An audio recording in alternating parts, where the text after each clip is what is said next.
Is there. I'll tell you who's not. James Cook. He's missing. He wants a new contract. Meanwhile, Joey Bosa out with a calf injury. We won't see him until training camp. Brew, your reaction to the Bills missing both Bosa and Cook? Well, look, Cook is critical to what they do. I mean, they are a running team. He had a phenomenal year This is last scored. year. Well, Oh, really? yes, because I could just tell. Why did you tell us that before? Because out of the gate, I could just see you were just taking it easy. Cook, you gotta get back in the camp. They need you. There you go. Is that better? Good start. No, I look. The Bills, they're gonna be great this year. Okay. Easy points on the board right now. I'm more for the Cook thing we knew was coming because he wants a new contract. I actually think they're willing to give him a new contract, but just not at the numbers he wants. But he is likely not going to have running backs who have never made a lot of money always eventually have to take the team's last best offer. It's very, very hard to stand on principle. The Joey Bosa thing is noteworthy because this is not nearly the financial commitment they made to Von Miller. But a few years ago, they went out and took a huge swing on Von Miller that failed spectacularly, sadly, because a guy who'd been injured a bunch got injured again. They then this year took a much safer one-year, $12 million bet on Joey Bosa because they have needed, despite spending all those draft resources on defense, another edge rusher. And Joey Bosa, whose biggest problem basically his entire career after his opening 2 years has been injury. I was gonna say, you're not surprised. No, but that's why I didn't love the move when they made it. You know what I mean? Like a team that does have limited resources to, instead of going, you know what, young upside, to go old, proven, but injury concern again at the same spot.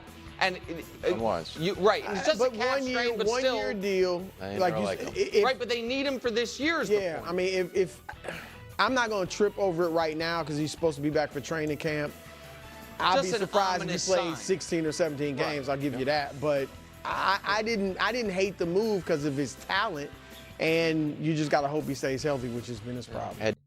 Yeah, I think for the price that they got Bosa for, and just on this 1 year deal, I mean, I think it was a good move because it's just you're going to have the money to spend in that moment. And if there's no other great options, I understand, you want to get younger, healthier, and whatnot. But if that's not there for you, then being able to get Bosa for that price point and that length of time, it's kind of a no-brainer considering how this team is constructed and what their, salary cap situation looks like. I suppose they didn't back themselves in any type of corner whatsoever, and him missing these practices right now, these OTAs, yeah, I mean, I'm just we're 100 days away from kickoff. It just doesn't really mean much of anything to me, quite frankly. And in terms of other contract disputes and Cook and whatnot, yeah, this is the year though that you just want everything to be really smooth, because this is the year when you look at the schedule, when you're looking around the league, you're like, we can win the Super Bowl, we can win it all. So you just want to be able to take care of business. Now, this is hard because it is 100 days. So it's like, let's not pretend like we're a month away from kickoff. It's August or something, and you have people sitting out and making a big deal about it, and et cetera, et cetera. Like, that's not the case either. But it's funny. This thing has kind of become kind of cartoonish over the years, but like, you just want good vibes, hashtag good vibes only.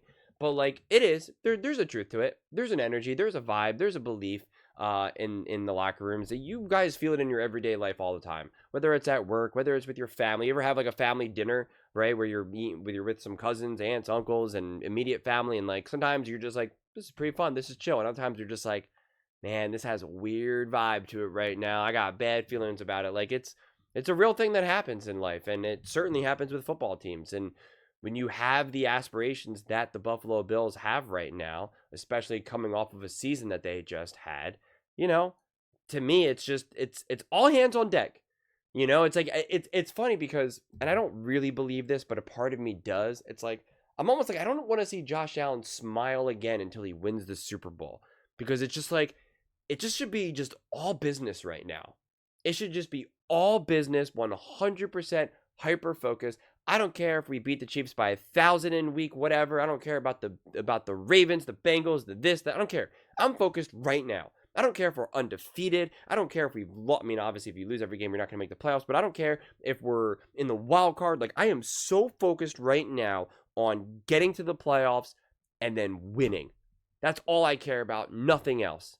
Like, it would be hard for me at this point if I was Josh Allen and a couple of the other faces within the Buffalo Bills franchise to even be like, to even utter anything beyond just, I am focused on winning right now, nothing else.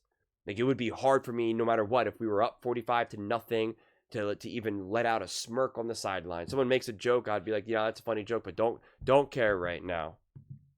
I mean, honestly, even if you're at home and you're a Bills fan, it feels like it would be hard for me to just sit at home and watching these games and feel good about anything outside of just win, win, win, win, win. No extra excitement, no extra, like, wow, did you see that Josh Allen play? It's like, yeah, great. See it a million times now. Win. Win in the playoffs. Beat the Ravens. Beat the Chiefs. Beat the Bengals. Get to the Super Bowl. Win the Super Bowl. I mean, like, it's just I just have this hyper focus. I feel the exact same way about the Bills and the Ravens. I feel like I could just copy and paste my takes about both of them. It's like nothing else matters to me if I'm looking at it through the lens of like a Bills fan or a Ravens fan.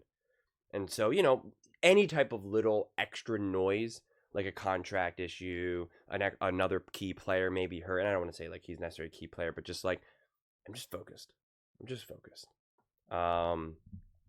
That's just kind of my feelings on all of this. There's kind of just no room for anything else. Years ago, I remember watching this, like, it was like a viral, like, inspirational YouTube type video where like some guys like talking, giving like words of inspiration, and it's showing like other athletes, training and working hard. And the guy's like, look at Kevin Durant. You ever see him smile? You ever see him laughing? And he's like, no. And you know why? Because he hasn't won. And this was before he, won his ring. And it was like, because he hasn't won. That's why. And he knows. And he's haunted by it. That what he's capable of achieving, and he's not achieving it. And that's what I feel like right now with the Bills. It's like what you're capable of achieving, but you haven't done. There was another meme that I recently saw. I'd have to dig around for it right now. But it was pretty much like, no man is more tortured than the man who's not achieving what he knows he's capable of achieving. And I think that's very well said. I know for me, there's times in my life that I've been absolutely haunted by like, what am I doing with myself right now?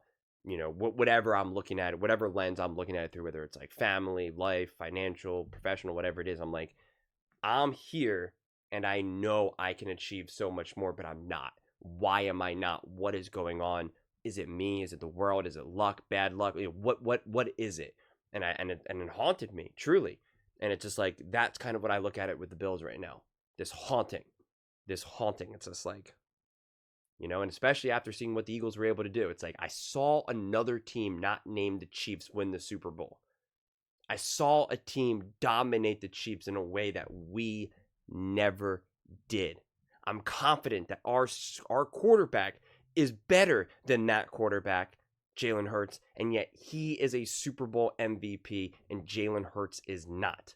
I'm convinced that Nick Sirianni is not a great head coach, and yet he is a Super Bowl winning head coach now. And it would just eat me alive. I would be like, oh my God, how is this happening? This is unacceptable. And I'm going to try to retire that view a little bit, or at least like, let go of the reins a little bit during the regular season, because I don't want to watch the Bills games and just be like, well, that's great. You beat the whoever, whatever. Doesn't matter, because I hate that mentality, because then it's like, well, then why even watch the regular season? But just right now in May, that's all the energy that I can come up with right now. Seriously. Like, that's the most authentic reaction. And I have to imagine other Bills fans feel that way to a specific lens. But yeah, I don't know. But those are just my thoughts. I'd absolutely love to hear yours. What do you guys all think about the Buffalo Bills opening OTAs and kind of the vibe and the energy so far? Let me know in the comments below. I read every single comment, so whether you agree with me or disagree with me, either way, let's get in some discussions, let's get in some fights, but ultimately, let's just have some fun. And please do consider subscribing. We're building an amazing community here, and I absolutely love to see you part of it. I want to build something that we all genuinely feel connected to, something that we're really excited to be part of. I think we're on our way to doing it. Please don't forget to give this video a thumbs up, as it really does help the visibility and the algorithm. Thank you so much. See you next time.